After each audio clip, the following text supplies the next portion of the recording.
இந்த மாதிரி கண்ணாடி வளையல் 2 எடுத்திருக்கேன். சன்னமான வளையல் எடுத்துக்கலாம். இதை வந்து ஃபெவிக்ரில் க்ளூ அப்ளை பண்ணி ஒட்டிக்கலாம். இந்த மாதிரி நல்ல க்ளூ அப்ளை பண்ணி ஒட்டிக்கலாம். இந்த வளையல் செய்யறதுக்கு சன்னமான வளையல் தான் கரெக்டாக இருக்கும். இந்த மாதிரி கேலண்டர் அட்டை ஒன்று எடுத்திருக்கேன். அது சில்க் த்ரெட் வச்சு சுற்றி எடுத்துக்கலாம். கோல்டன் சில்க் த்ரெட் தான் யூஸ் பண்ணியிருக்கேன். இதை ஒரு எண்டை பிடிச்சிட்டு நம்ம கட் பண்ணி எடுத்துக்கலாம். அந்த எண்டில் க்ளூ அப்ளை பண்ணிக்கலாம். அப்போ அந்த நூல் வந்து பிரிஞ்சு வராது. இப்போ அந்த எண்டை நம்ம வளையலில் ஃபெவிக்ரில் க்ளூ அப்ளை பண்ணி ஒட்டிக்கலாம். இப்போ ஒட்டிட்டு நல்லா சுற்றி எடுத்துக்கலாம். நல்லா டைட்டாக சுற்றிக்கலாம், பிரிஞ்சு வராமல் இருக்கும்.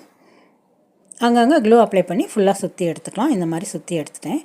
இப்போ குந்தன் ஸ்டோன்ஸ் எடுத்திருக்கேன். ரெட் கலர் தான் எடுத்துருக்கிறேன். ஃப்ரேமுள்ள ஸ்டோன்ஸ் அது. இது இந்த வளையலில் கேப் இல்லாமல் நம்ம ஃபுல்லாக ஒட்டி எடுத்துக்கலாம். இப்போ இந்த மாதிரி ஒட்டியிருக்கேன். இதே மாதிரி வளையல் ஃபுல்லாக ஒட்டி எடுத்துக்கலாம்.